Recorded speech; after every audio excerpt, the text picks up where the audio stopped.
Hello everyone, welcome to my YouTube channel. अगर आप लोग सीयूईटी पीजी एंट्रेंस एग्जाम की तैयारी कर रहे हैं तो आप चाहो तो हमारा टेलीग्राम ग्रुप को ज्वाइन कर सकते हैं। लिंक आपको वीडियो के नीचे डिस्क्रिप्शन में मिल जाएगा।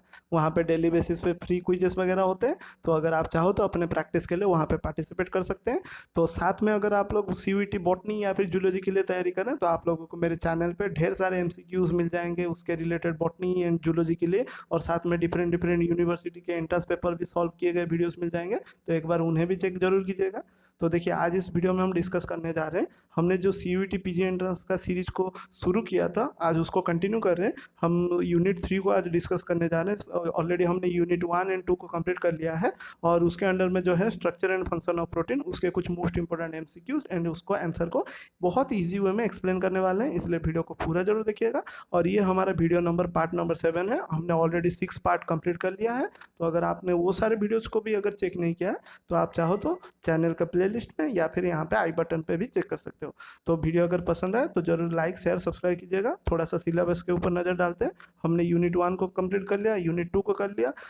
देख पा रहे हैं technique, chromatin structure and function complete हो चुका है। आज यूनिट 3 को शुरू कर रहे हैं, बायोकेमिस्ट्री। उसके बाद इस तरह से हमारा सीरीज कंटिन्यू होगा, biotechnology, microbiology, molecular genetics, plant science and animal science. और जो कुछ लास्ट में इंपॉर्टेंट टॉपिक, मतलब लेस इंपॉर्टेंट टॉपिक है, उसको हम लास्ट में कवर करेंगे, लेकिन जो ज़्यादा इंपॉर्टेंट टॉपिक है उसको पहले कवर करेंगे। तो चलिए शुरू करते हैं। देखिए, पहला क्वेश्चन यह है, cyanogen bromide CNBr cleaves the peptide bond on the C terminal side of the dash residue. तो बोला जा रहा है जो एक सियानोजन ब्रोमाइड ब्रोमाइड है वो क्लीप करता है, काटता है, पेप्टाइड बॉन्ड को काटता है on the C terminal side. ठीक है, ये एक अमीनो एसिड है। तो पूछा जाए कौन सा अमीनो एसिड के रेसिड्यू का सी टर्मिनल, ये सी टर्मिनल होता है और ये इसको कहते हैं एन टर्मिनल। याद रखिएगा, राइट में सी टर्मिनल, लेफ्ट में एन टर्मिनल होता है। तो सी टर्मिनल में वो किस अमीनो एसिड का रेसिड्यू को काटता है? Cyanogen bromide. वो काटता है हमारा मिथ्योनाइन। तो ये रहा मिथ्योनाइन अमीनो एसिड। ठीक है, ट्रिप्टोफैन नहीं होगा, सेरिन नहीं होगा, एलेनिन नहीं होगा, मिथ्योनाइन होगा। अब थोड़ा सा इसके बारे में जान लेते हैं। सियानोजिन ब्रोमाइड क्या होता है? ये एक तरह का प्रोटियोलाइटिक एंजाइम है, जैसे कि आप लोग क्वेश्चन में भी देख पा रहे हैं, प्रोटियोलाइटिक एंजाइम जिसका नाम है एंडोपेप्टिडेज। ये भी याद रखिएगा, एंडोपेप्टिडेज। क्यों? क्योंकि ये आप लोगों का इनसाइड में काटता है, पेप्टाइड बॉन्ड का इनसाइड में काटता है, इसलिए इसका नाम एंडोपेप्टिडेज बोला गया है। और साथ में ये आप लोगों का मिथ्योनाइन रेसिड्यू का सी टर्मिनल साइड में पेप्टाइड बॉन्ड को क्लीप करता है। इसी वजह से ये यूज होता है, जनरली यूज किया जाता है क्लीप करने के लिए, क्लीप यानी काटने के लिए रिकॉम्बिनेंट प्रोटीन को। आर प्रोटीन लिख देता हूँ मैं, स्मॉल आर, स्मॉल आर आप लोग समझ पाएंगे। सो आर प्रोटीन को काटने के लिए, इसीलिए इसको और भी यूज किया जाता है जीन क्लोनिंग पर्पस के लिए, क्योंकि ये जीन क्लोनिंग, क्योंकि ये आप लोगों का रिकॉम्बिनेंट प्रोटीन को भी क्लीप कर पाता है। उसके बाद चलते हैं next question. Dash is used for sequencing peptide.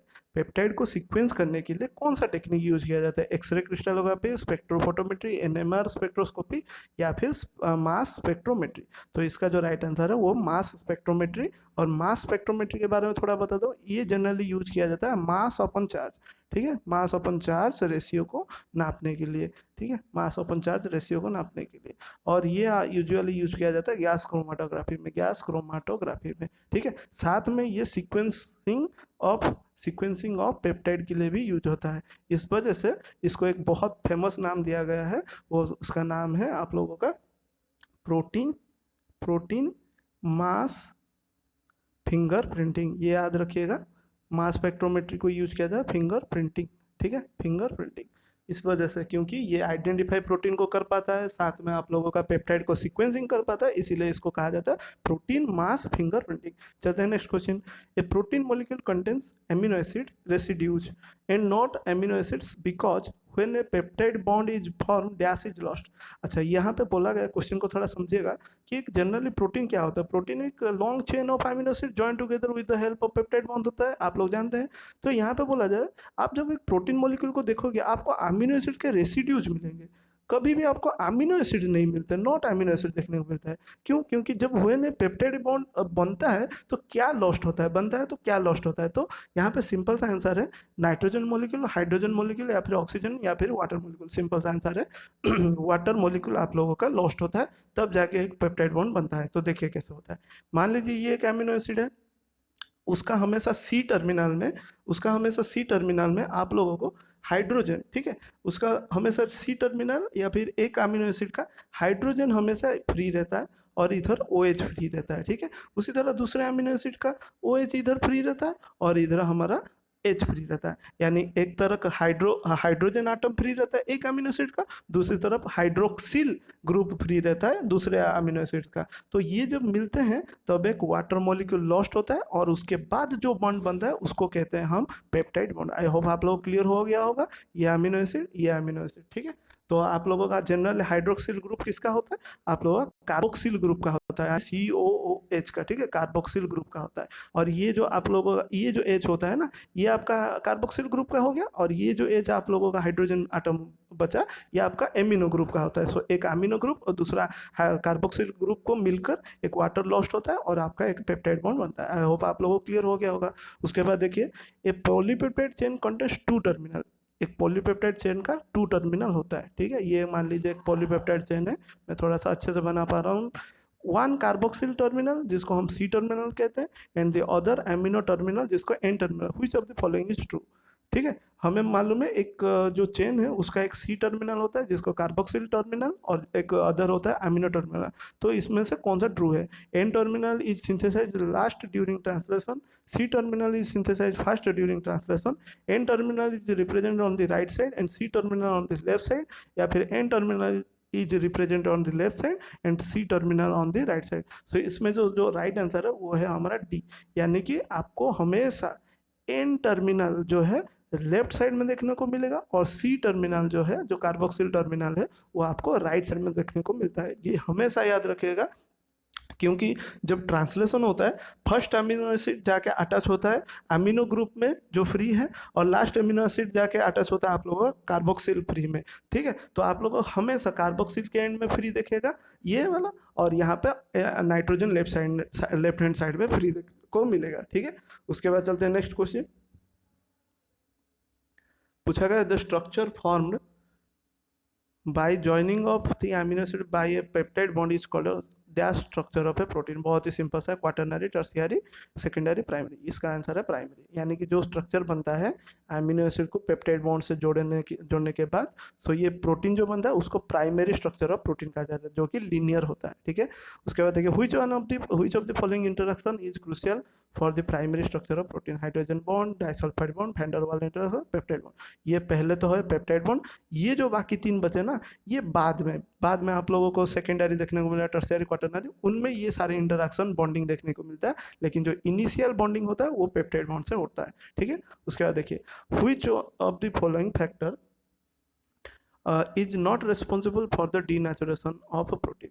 Protein के डीनेचुरेशन के लिए कौन सा फैक्टर रेस्पॉन्सिबल नहीं है, ठीक है। हीट तो है, हीट देने से ज़्यादा आप लोगों का प्रोटीन डीनेचुर अलग हो जाता है। डीनेचुरेशन यानी प्रोटीन का टूट जाना। चार्ज, ये होगा हमारा आंसर। चार्ज से कभी भी प्रोटीन अलग नहीं होता, पीएच से होगा, ऑर्गेनिक सॉल्वेंट से देंगे तो ये क्या होगा, डीनेचुरल हो जाएगा। उसके बाद देखिए, which of the following is responsible for specifying the 3D shape of A protein? इनमें से कौन सा रिस्पॉन्सिबल है स्पेसिफाई करने के लिए 3D shape of A protein? So right answer क्या है, देखते हैं।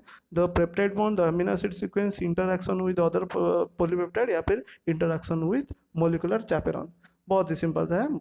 The amino acid sequence he determine करता है शेप किस तरह का होगा। जितना कॉम्प्लेक्स शेप होगा वो 3D स्ट्रक्चर उतना बेहतर देगा, ठीक है। आप लोगों का सेकेंडरी, टर्शियरी, क्वाटरनरी, ये तीनों के तीनों आप लोगों का ज़्यादातर कंसिडर किया जाता है 3D स्ट्रक्चर में, लेकिन आप लोगों का टर्शियरी और क्वाटरनरी ज़्यादा मोस्ट ऑफ द टाइम आप लोगों को बुक में देखने को मिलेंगे, ये 3D स्ट्रक्चर बोला जाता है। लेकिन कोई कोई बुक में आपको सेकेंडरी भी 3D स्ट्रक्चर बोला जाता है, लेकिन आप लोगों का जो प्राइमरी है वो है 2D स्ट्रक्चर, ये याद रखिएगा।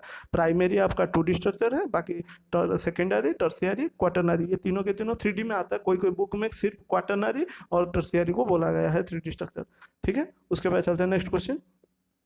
Which of the following protein was first sequenced by Frederick Sanger? Frederick Sanger के द्वारा कौन सा प्रोटीन पहले सीक्वेंस हुआ था, ठीक है, याद रखिएगा। फ्रेडरिक सैंगर ने सीक्वेंसिंग टेक्निक को यूज किया था, तो किस में पहले किया था? Myosin, insulin, myoglobin, haemoglobin. उन्होंने इंसुलिन में पहले अपना फास्ट सीक्वेंसिंग किया था। Which one of the following statement is true about protein. Protein के लिए इनमें से कौन सा ट्रू है? Proteins are made up of amino acids, ये तो सही है। Proteins are essential for their development of skin, teeth and bone, ये भी सही है। Proteins are the only nutrient that can build, repair and maintain body tissue, ये भी सही है। मसल वगैरह बिल्ड करने के लिए, मसल के लिए तो चाहिए प्रोटीन, तो ऑल ऑफ द अबव इसका राइट आंसर होगा। चलते हैं next. Which of the following food products are high in protein content? इनमें से कौन सा फूड प्रोडक्ट जो कि हाई इन प्रोटीन कंटेंट दिखाता है? Tofu and eggs, grains and legumes, milk and milk products, all of the above. So इसका जो राइट आंसर होगा ना, ये आपका सभी में प्रोटीन होता है और बराबर हाई कंटेंट सभी में होता है, ठीक है। तो ऑल ऑफ द एबव होगा। टोफू भी बहुत हाईली रिच इन प्रोटीन है, एग एल्बुमिन तो बहुत ही रिच प्रोटीन है, ग्रेन्स लेग्यूम्स आप लोगों का पोर्ट्स वगैरह है उसमें भी प्रोटीन, और मिल्क में तो सारा चीज़ मिल जाता है, ठीक है। तो ऑल ऑफ द एबव होगा। Which of the following cell organ is involve in the process of protein synthesis? Vesicle, ribosome, synchrotrons या फिर mitochondria? So very easy answer, ribosomes, protein factory जहाँ पे प्रोटीन बनते हैं। उसके बाद चलते हैं next. Which of the following is not the function of protein? Protein इनमें से कौन सा प्रोटीन का फंक्शन है? Help in digesting food, carry genetic information, या फिर fight against the invading pathogen, और help in transporting oxygen in the blood. So इनमें से not the function of protein कौन सा है? कैरीज जेनेटिक इंफॉर्मेशन, ये याद रखिए। देखिए आप लोग जानते हैं हेल्प इन डाइजेस्टिंग फूड कैसे? क्योंकि एंजाइम डाइजेस्ट करने के लिए हेल्प करते हैं बॉडी में, और एंजाइम बने किससे रहते हैं? प्रोटीन से। आप लोगों ने पढ़ा होगा all enzymes are proteins but all proteins are not enzyme except ribozymes and RNAs. ये जो दो मैंने नाम लिया ये बने हैं आरएनए न्यूक्लियोटाइड से, न्यूक्लिक एसिड से, जो कि कब किसी भी प्रकार से प्रोटीन नहीं है लेकिन एंजाइम की तरह काम करते हैं, इसीलिए एक्सेप्शन सभी में होता है, लेकिन most of the enzymes are protein, याद रखिएगा। उसके बाद देखिए the 3D structure of proteins can be determined by. 3D structure of protein determine कैसे किया जाता है? कौन सा टेक्निक में? Spectroscopy, X ray crystallography, nuclear magnetic resonance, या बोथ बी एंड सी, ये दोनों यूज होते हैं, ठीक है। X ray crystallography and nuclear magnetic resonance. So D is the right answer. ये 3D स्ट्रक्चर प्रोटीन को डिटरमाइन करने के लिए यूज होते हैं। उसके बाद which of the following is true about enzyme? Enzyme के लिए ट्रू कौन सा है? प्रोटीन होते हैं, nucleic acid, carbohydrate, DNA molecule. बहुत ईजी है, वो प्रोटीन होता है, जैसा कि मैंने कहा all enzymes are protein except ribozymes and RNAs. इसके अलावा और सारे प्रोटीन एंजाइम सारे के सारे प्रोटीन होते हैं। उसके बाद देखिए a coiled peptide chain held in place by hydrogen bonding between peptide one in the same chain is. अच्छा, एक कॉइल्ड पेप्टाइड है, मान लीजिए इस तरह से कॉइल्ड पेप्टाइड है, held in a place by hydrogen bonding, इनमें हाइड्रोजन बॉन्डिंग बीच बीच में है, between peptide bond in the same chain is primary structure बोला जाएगा alpha helix, beta pleated sheet, या फिर टर्शियरी स्ट्रक्चर, उसे कहा जाएगा अल्फा हेलिक्स, ठीक है। अल्फा हेलिक्स आप लोगों ने देखा होगा इस तरह से होता है, यहाँ पे हाइड्रोजन बॉन्ड, यहाँ पे हाइड्रोजन बॉन्डिंग, यहाँ पे हाइड्रोजन बॉन्डिंग, इस तरह से होता है, देखे होंगे अल्फा हेलिक्स। उसके बाद structure that hydrogen bonds between polypeptide chain are side by side अगर पॉलीपेप्टाइड चेन में हाइड्रोजन बॉन्डिंग हो तो उससे किस तरह का स्ट्रक्चर कहा जाता है? Primary structure, alpha helix, beta pleated sheet, या फिर टर्शियरी स्ट्रक्चर, उसे कहा जाता है आपका बीटा प्लेटेड शीट। याद रखिएगा इस तरह से होता है बीटा प्लेटेड शीट, ठीक है। बीटा प्लेटेड शीट इस तरह से होता है। यहाँ पे आप लोगों को side by side hydrogen bonding देखने को मिलता है, ठीक है, बीटा प्लेटेड शीट में। उसके बाद protein present in wheat grain is, बहुत ईजी सा है लेकिन इंपॉर्टेंट क्वेश्चन है, याद रखिए, आप पूछा गया डिफरेंट एग्जाम में। व्हीट में कौन सा प्रोटीन पाया जाता है? ग्लूटेनिन, अल्बुमिन, जाइमेज, या फिर ग्लाइकोजन?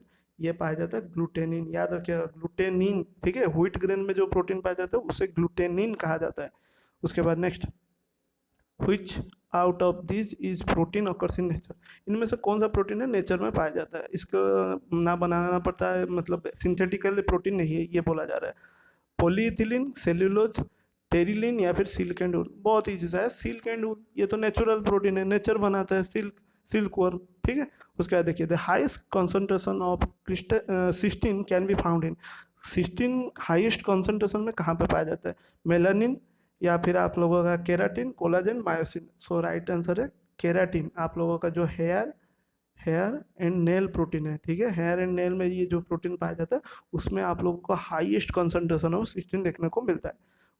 तो ये था आप लोगों के लिए कुछ मोस्ट इंपॉर्टेंट क्वेश्चन जो कि किसी ना किसी एग्जाम में पूछे गए थे, एंट्रेंस एग्जाम में। और ये आपका था structure and function of protein. उसके बाद जो डीएनए वगैरह है उसके ऊपर हम कुछ मोस्ट इंपॉर्टेंट एमसीक्यू बात करेंगे। तो thanks for watching this video. अगर वीडियो पसंद आया तो लाइक शेयर सब्सक्राइब जरूर कीजिएगा। और मैंने जो बोला कि आप लोगों को अगर डिफरेंट डिफरेंट वीडियो मतलब सब्जेक्ट के लिए तैयारी कर रहे हैं, तो आप चाहो तो हमारे चैनल के प्लेलिस्ट में भी और ढेर सारे वीडियोज मिल जाएंगे, उसको भी एक बार जरूर चेक कीजिएगा। तो कोई क्वेरी वगैरह है तो कमेंट सेक्शन में जरूर बताइएगा। मिलते हैं नेक्स्ट वीडियो में। Thank you.